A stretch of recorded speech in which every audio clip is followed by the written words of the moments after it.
रुकने पार्लियामेंट साध्वी प्रज्ञा के जरिए अजान से साधना में खलल पड़ने का मामला अभी ठंडा भी नहीं हुआ था कि इंदौर के वकीलों ने लाउड स्पीकर से होने वाली अजान से सूती आलूदगी फैलने का मामला उठाकर एक नई बहस शुरू कर दी है। इंदौर के वकीलों ने लाउड स्पीकर से होने वाली अजान के खिलाफ न सिर्फ दस्तखत मुहिम शुरू कर दी है बल्कि इसको बंद करने को लेकर इंदौर डिविजनल कमिश्नर और वजारत दाखिला को मेमोरेंडम भी पेश किया है। मध्य प्रदेश के वजीर दाखिला डॉक्टर नरोत्तम मिश्रा का कहना है कि उन्हें मेमोरेंडम दिया गया है जिसकी वो जांच करवा रहे हैं।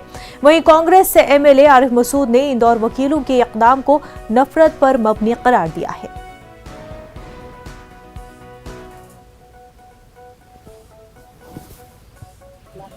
देखिए, इसमें दो पहलू हैं।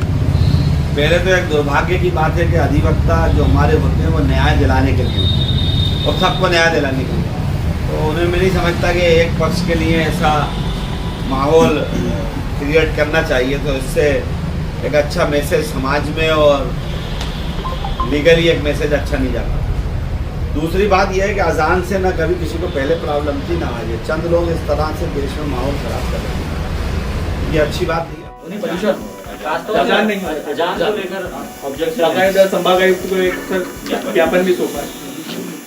ज्ञापन दिया है उन्होंने, ये सही है।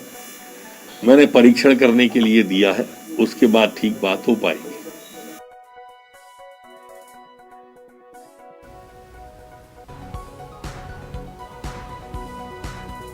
भोपाल से हमारे नुमाइंदे मेहताब आलम हमारे साथ जुड़ चुके हैं। मेहताब, सियासतदान जब मजहबी मामलों में बोलते हैं तो समझ में भी आता है कि सियासत कर रहे हैं, पर जब प्रोफेशनल्स इस तरह का कदम उठाते हैं तो तब ऐसे इक़दाम को कैसे देखा जाए? मुनज़्ज़ा, इस मामले को इस तरह से देखने की जरूरत है कि अगर सूती आलूदगी है, सूती आलूदगी से सभी को परेशानी है। और जब तक आप देखिए, इस पहलू को दो तरह से देखिए। एक तो ये कि जब तक लाउड स्पीकर की इजाद नहीं हुई थी तो जितने भी समाज के लोग थे अपने मजहबी रसूमात को जो अदा करते थे बगैर लाउड स्पीकर करते थे। लेकिन लाउड स्पीकर की इजाद के बाद तमाम मज़ाहिब के लोग, चाहे मंदिर हो, मस्जिद हो, चर्च हो, गुरुद्वारा हो या फिर सामाजिक प्रोग्राम हो, लाउड स्पीकर का इस्तेमाल होता है। और अगर लाउड स्पीकर के इस्तेमाल से सूती आलूदगी की बात है तो सिर्फ मस्जिद ही क्यों, तमाम चीजों पर पाबंदी लगा दी जानी चाहिए। चाहे सियासी सभाएं हो, चाहे कोई जलसा हो, कोई तकारीर हो, चाहे भजन हो, कीर्तन हो या मस्जिद के प्रोग्राम हो, सब में पाबंदी आयद की जानी चाहिए। वकीलों के जरिए 300 वकीलों के जरिए इस तरह के मेमोरेंडम पेश किया गया है और उसमें मस्जिद के लाउड स्पीकर को जो है निशाना बनाकर कहा गया कि इससे सूती आलूदगी होती है। तो सूती आलूदगी अगर मस्जिद के लाउड स्पीकर से है तो मुस्लिम तंजीमों का एक मुतालबा है कि सिर्फ मस्जिद ही क्यों, तमाम चीजों पर है। हुकूमत को चाहिए कि इस पर जो है बाकायदा जांच करवाए कि कहाँ से कितनी है, और या तो इसकी डेंसिटी को जो है वो मुख्तस किया जाए कि इतने उस पर जो है लाउड स्पीकर को बजाया जा सकता है।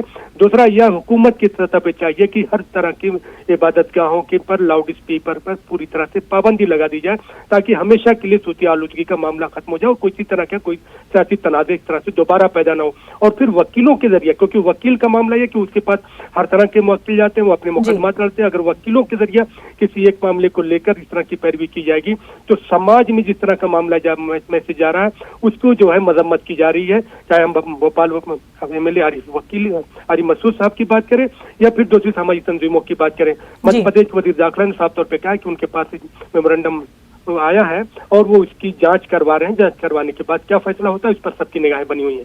मुनज़्ज़ा, तो जो मिली और जो मजहबी तंजीमें हैं वो इस मामले को लेकर के क्या कुछ कदम उठाएंगे? देखिए, मिली तंजीमों का कहना है कि ये शरारत की बात है। हमारी जमीयत उलमा की बात हुई, जो है जमात इस्लामी के लोगों से बात हुई, उनका कहना है कि साफ तौर पर ये तरह की चीजें जो है शरारत पर मबनी है। और हुकूमत की अगर बात है तो हुकूमत को चाहिए कि सब पर पाबंदी लगा दे। तो हमें किसी तरह के एतराज नहीं, सिर्फ मस्जिद की लाउड स्पीकर पर बात करना ये मुनासिब नहीं है। मेहताब आलम, बेहद शुक्रिया आपका।